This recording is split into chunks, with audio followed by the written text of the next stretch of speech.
આજે હું તમારી સાથે શેર કરીશ વધેલી ખીચડીના પોચારું જેવા થેપલા. તો એના માટે મેં સૌપ્રથમ વધેલી ખીચડી લીધેલી છે. તેને તમે થોડી કે વધારે તમારા માપ પ્રમાણે લઈ શકો છો, જેટલી તમને ગમે એટલી પ્રમાણે. ત્યારબાદ તેની અંદર મેં ઘઉંનો ઝીણો રોટલીનો લોટ લીધેલો છે. તમે તેની અંદર થોડો 2-3 સ્પૂન જેટલો જાડો લોટ પણ કરકરો ઉમેરી શકો છો. ત્યારબાદ તેની અંદર મેં હળદર પાવડર, લાલ મરચું પાવડર ઉમેરેલું છે. તમે મસાલાની અંદર તમને ગમતી કોઈ પણ વસ્તુ તેમાં ઉમેરી શકો છો. ત્યારબાદ તેમાં મેં મરી પાવડર ઉમેરેલો છે. ત્યારબાદ તેની અંદર આપણે મીઠું એડ કરીશું. મીઠું સ્વાદ અનુસાર, તમને ઓછું ખાતા હોય તો ઓછું અને વધારે ગમતું હોય તો વધારે એડ કરી શકો છો. ત્યારબાદ આપણે તેની અંદર ઉમેરીશું તલ. તમે આની અંદર મેથીનો પણ ઉપયોગ કરી શકો છો જો તમને વધારે તેનો ટેસ્ટ પસંદ હોય તો. પણ આપણે મેઇન વસ્તુ તેની અંદર ખીચડીનો ઉપયોગ વધારે કરવાનો છે, કારણ કે આપણે ખીચડીના થેપલા બનાવી રહ્યા છીએ એટલા માટે. હવે આપણે તેની અંદર મોણ માટે તેલનો ઉપયોગ કરીશું. તેલ આપણે બહુ વધારે પણ નહીં અને બહુ ઓછું પણ નહીં એટલું એડ કરવાનું છે, કારણ કે વધારે પડતું તેલ એડ કરવાથી થેપલાની જે ચારે બાજુની કોર છે તે તૂટવા કરે છે એટલા માટે. ત્યારબાદ આપણે તેની અંદર લીલા ધાણાઓનો ઉપયોગ કરીશું, એટલે લીલા ધાણા પણ એડ કરીશું. તમે ખીચડીના થેપલા બનાવો છો તેની અંદર મેઇન ઇન્ગ્રીડિયન્ટ્સ તરીકે તમે ખીચડીનો વધારે ઉપયોગ કરો. ત્યારબાદ તમને ગમતા કોઈ પણ શાકભાજી, મતલબ કે જે છે ધાણા છે, મેથી છે, પાલક છે, તે કોઈ પણ વસ્તુનો ઉપયોગ કરી શકો છો. તે તમારા સ્વાદ અનુસાર તમે કરી શકો છો. જો તમને તે વસ્તુ બધી ન ગમતી હોય ને તમારે માત્ર ખીચડીનો ઉપયોગ જ કરવો હોય તો પણ તમે કરી શકો છો, કારણ કે ખીચડીનો ટેસ્ટ છે તે પણ થેપલાની અંદર ખૂબ જ સારો આવતો હોય છે અને તે એકદમ પોચા પણ બનશે. તમારે એ કોઈ પણ લીલા પાંદડાવાળા શાકભાજી ન ઉમેરવા હોય તો પણ ચાલે. હવે આપણે તેનો કઠણ પણ નહીં અને વધારે પડતો ઢીલો પણ નહીં તેવો લોટ બાંધવાનો છે. સૌપ્રથમ આપણે પાણીનો ઉપયોગ નથી કરવાનો, કારણ કે ખીચડી છે તેનાથી જ વધારે પડતો લોટ બંધાઈ જશે. જરૂરિયાત પ્રમાણે પાણી એડ કરવાનું છે, પણ એકસાથે નહીં, થોડું થોડું કરી અને પાણી આપણે એડ કરતા જઈશું.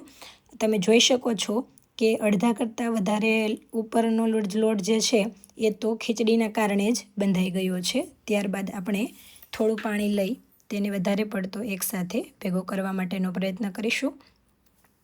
હવે થોડું થોડું પાણી એડ કરી અને આપણે સંપૂર્ણ લોટ બંધાઈ જાય તેવું કરીશું.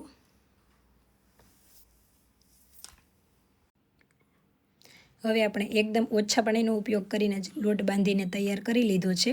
ત્યારબાદ તેની ઉપર પણ આપણે થોડું તેલ એડ કરી અને લોટને સારી રીતે મસળી લેવાનો છે, જેથી કરી અને તેના થેપલા એકદમ સોફ્ટ બને.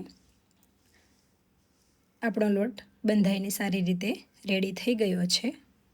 તમે જોઈ શકો છો વધારે કઠણ પણ નહીં અને વધારે પડતો ઢીલો પણ નહીં એવો આપણે લોટ બાંધીને તૈયાર કરી લઈશું.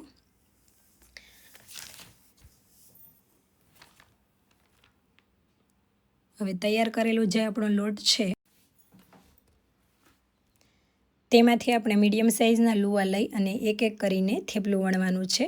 તમારે જો તેને રેસ્ટ આપવો હોય તો તમે 10થી 15 મિનિટ માટે ઢાંકીને રેસ્ટ પણ આપી શકો છો, પરંતુ મેં અહીંયા લોટ બાંધીને તરત જ થેપલું વણી લીધું છે.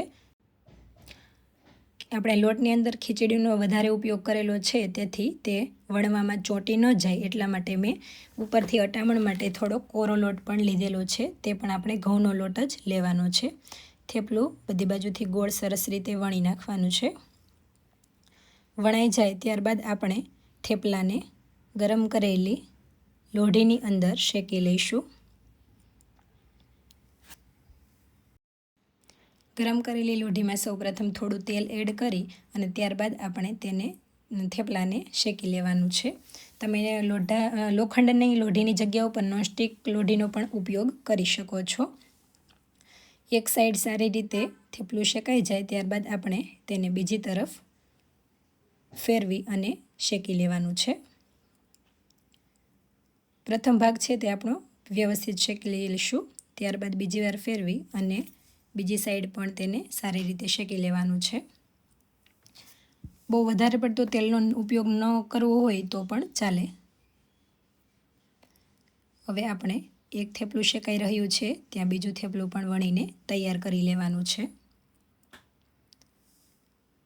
બંને સાઈડ સારી રીતે શેકાઈ ગયા બાદ ફરી વખત આપણે તેની એક સાઈડને ફેરવી અને શેકી લેવાનું છે.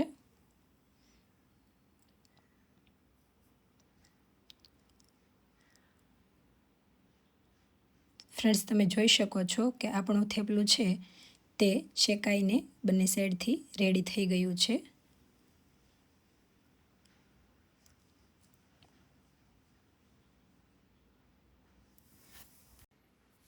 તમે અહીંયા એક એક થેપલું વણી અને શેકવાની જગ્યા ઉપર એકસાથે બધા થેપલા વણીને તૈયાર કરી અને પછી એકસાથે શેકી લો તો પણ ચાલે.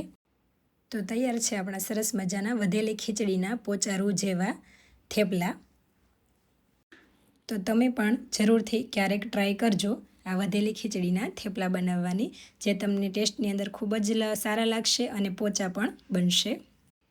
તો ફ્રેન્ડ્સ, તમને મારી આ રેસીપી ગમી હોય તો કમેન્ટ જરૂરથી કરજો